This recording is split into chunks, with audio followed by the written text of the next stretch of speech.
हथियार उठाना भी आता है। यहाँ की चांदनी मिट्टी का ही गुणगान करती हूँ। मुझे चिंता नहीं है स्वर्ग जाकर मोक्ष पाने की, बस तिरंगा हो कफन मेरा यही अरमान रखती हूँ। बस तिरंगा हो कफन मेरा यही अरमान रखती हूँ। नमस्कार दोस्तों, मेरा नाम साइली गायकवाड़ है। मैं 9वीं कक्षा में पढ़ती हूँ। यहाँ मंच पर उपस्थित सभी मान्यवर तथा गांव से पधारे हुए सभी मेहमान, अतिथि, मेरे ईश्वर तुल्य सभी गुरुजन वर्ग और मेरे सामने बैठे आप सभी मेरे प्यारे भाइयों और बहनों, आप सभी को 26 जनवरी गणतंत्र दिवस की ढेर सारी शुभकामनाएं। दोस्तों, इससे पहले हमने गणतंत्र दिवस के बारे में बहुत कुछ जानकारी ली है, लेकिन दोस्तों आज मैं आपके सामने देशभक्ति पर से अपने कुछ विचार आपके सामने साझा करना चाहती हूँ। देशभक्ति आज राष्ट्र निर्माण है क्या, इस बारे में मुझे आपके सामने खुलकर बोलना है और आप सभी को मेरी बात समझ कर सुनना है और आप सभी को मेरी बात समझ कर सुनना है।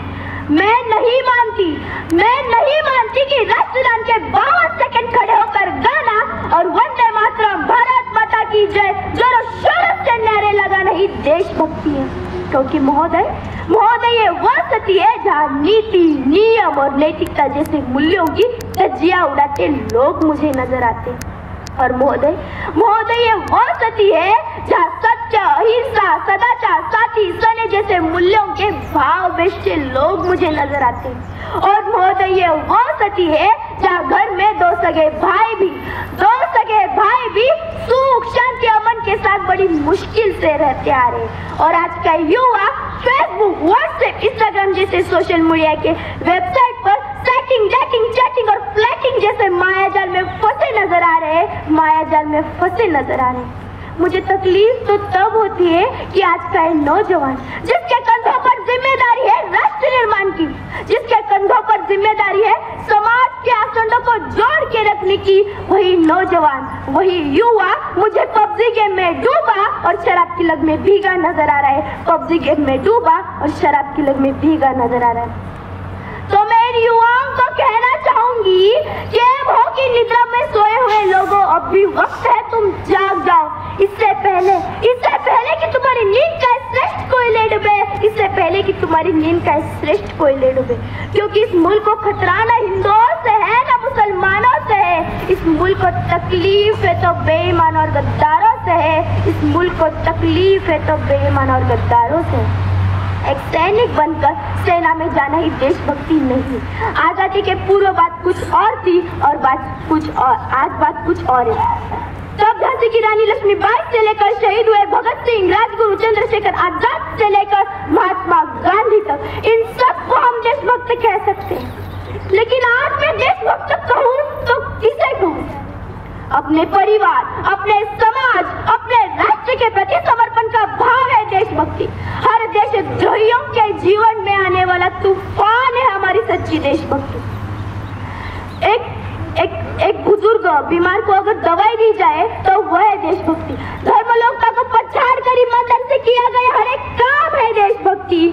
अगर एक शिक्षक पैसों के लिए नहीं तो विद्यार्थी को आगे बढ़ाने के लिए पढ़ाए तो वह है देशभक्ति।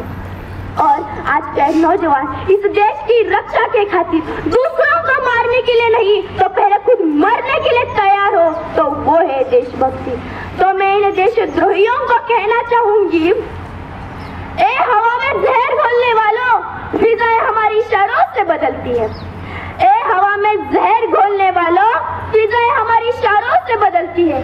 तुम क्या तस्वीर बदलोगे मेरे हिंदुस्तान की? शहरों के जिगर में माँ भारती बसती है, शहरों के जिगर में माँ भारती बसती है। अगर आज बात मैं यहाँ महिलाओं की करूँ तो महिलाओं को आज आरक्षित नहीं तो सुरक्षित करने की जरूरत है। आज सुरक्षित करने की जरूरत है, क्योंकि आज कन्या भ्रूण हत्या, दहेज प्रथा, बालिका विवाह, बालिका शोषण और बलात्कार जैसी बातें बढ़ती नजर आ रही है। तो मैं महिला सशक्तिकरण के लिए कुछ पंक्तियां आपके सामने अदा करना चाहूंगी। इस वतन की रक्षा का हम लड़कियों को भी हक है। इतिहास के पन्ने पलट कर देख लो, जिनको भी हमारी काबिलियत पर शक है, जिनको भी हमारी काबिलियत पर शक है। किसी के लिए खुशियां लेकर आई हूँ तो किसी के लिए काली परछाई, किसी के लिए खुशियाँ लेकर आई हूँ तो किसी के लिए काली परछाई हूँ, और इस वतन की रक्षा के खातिर मैं कंधे से कंधा मिलाने आई हूँ, और इस वतन की रक्षा के खातिर मैं कंधे से कंधा मिलाने आई हूँ। और भारत माँ की बेटी हूँ मैं, तैयार हूँ सड़क पर जाकर सीने पर गोली खाने को। एक माँ बनकर हर दुख को सह जाना आता है, एक बेटी, एक पत्नी, एक बहन बनकर हर गम को छुपाना आता है। और रसोई में सिर्फ बेलन ही नहीं, रसोई में सिर्फ बेलन ही नहीं, इस वतन की रक्षा के खातिर हथियार उठाना भी आता है, इस वतन की रक्षा के खातिर हथियार उठाना भी आता है। और भूल मत करना इस पापा की परी समझने की, मैं रानी लक्ष्मीबाई हूँ, मैं देशद्रोहियों का सर्वनाश करने वाली काली माँ। अगर आज बात में यहाँ राजनीति करो तो मुझे राजनीति से कोई परहेज नहीं, अगर परहेज है तो राज करने वाले राजनेताओं के नीति से है। चुनाव करने वाला उम्मीदवार एक राजा नहीं बल्कि एक सेवक होना चाहिए, जो इस देश के हर समस्याओं का निदान लड़ झगड़ कर नहीं तो सोच समझ कर करे, तभी हमारा देश का राष्ट्रमान संभव होगा। और इन राजनेताओं के लिए मैं 2 पंक्तियां कहना चाहूंगी कि जिन्हें हम हार समझ बैठे थे गला अपना सजाने को, जिन्हें हम हार समझ बैठे थे गला अपना सजाने को, वही अब नाग बन बैठे हैं हम ही को काट खाने को, वही अब नाग बन बैठे हैं हम ही को काट खाने को। आज इस देश में राजनीति, भ्रष्टाचार, काला धन ये देश के प्रमुख मुद्दे हैं। इंसान तो चढ़ जाता है लेकिन उसकी इंसानियत को बड़ी चोट पहुंच जाती है। हम सोने की चैन तो खरीद सकते हैं लेकिन नींद चैन की नहीं सो सकते। इसका मैं दावा करती हूँ कि हमारे देश का राष्ट्रमान तब संभव होगा जब गरीब किसान की खेत में पानी पहुंचाया जाएगा और एक गरीब की झोपड़ी को बदल कर उसका अपना खुद का मकान होगा। हमारे देश का राष्ट्रमान तब संभव होगा इस देश से जाट, राजपूत, मेघवाल जैसे भेद को हमारी सोच से मिटाया जाएगा। हमारे देश का राष्ट्रमान तब संभव होगा जब इस देश के आइंस्टाइन बाबा के साथ साथ महात्मा गांधी, पंडित जवाहर नेहरू, स्वामी विवेकानंद, भगत सिंह, राजगुरु, सुखदेव, आजाद और राम प्रसाद बिस्मिल जैसे महापुरुषों के बारे में हमें ज्ञान दिया जाएगा, हमें पढ़ाया जाएगा। और हमारे देश का राष्ट्रमान तब संभव होगा जब हमारा आइडियल, हमारा लाइक कोई अभिनेता, अभिनेत्री और हीरो हीरोइन न होकर विंग कमांडर अभिनंदन जैसा वीर योद्धा होगा, विंग कमांडर अभिनंदन जैसा वीर योद्धा होगा। और हमारे देश का राष्ट्रमान तब संभव होगा जब परीक्षाओं के पेपर लीक नहीं होंगे और विद्यार्थियों के भविष्य के साथ खिलवाड़ नहीं किया जाएगा। और अंत में अपनी कुछ शायर पंक्तियों और अपनी तमन्ना के साथ मैं अपनी वाणी को विराम देते हुए कहना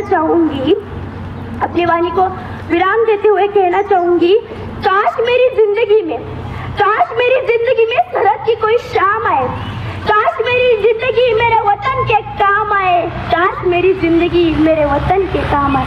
न खौफ है मौत का, न आरज़ू है जन्नत की, न खौफ है मौत का, न आरज़ू है जन्नत की, न खौफ है मौत का, न आरज़ू है जन्नत की। बस कहीं जिक्र हो शहीदों का तो उनमें मेरा भी एक नाम आए, तो उनमें मेरा भी एक नाम आए।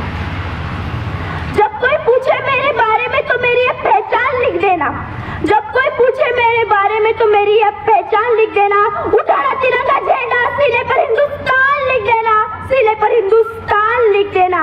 जब कोई पूछे कि ये पागल थी कौन, जब कोई पूछे कि ये पागल थी कौन, तो क्रांतिकारियों की चेली और हिंदुस्तान का नाम लिख देना, और हिंदुस्तान का नाम लिख देना।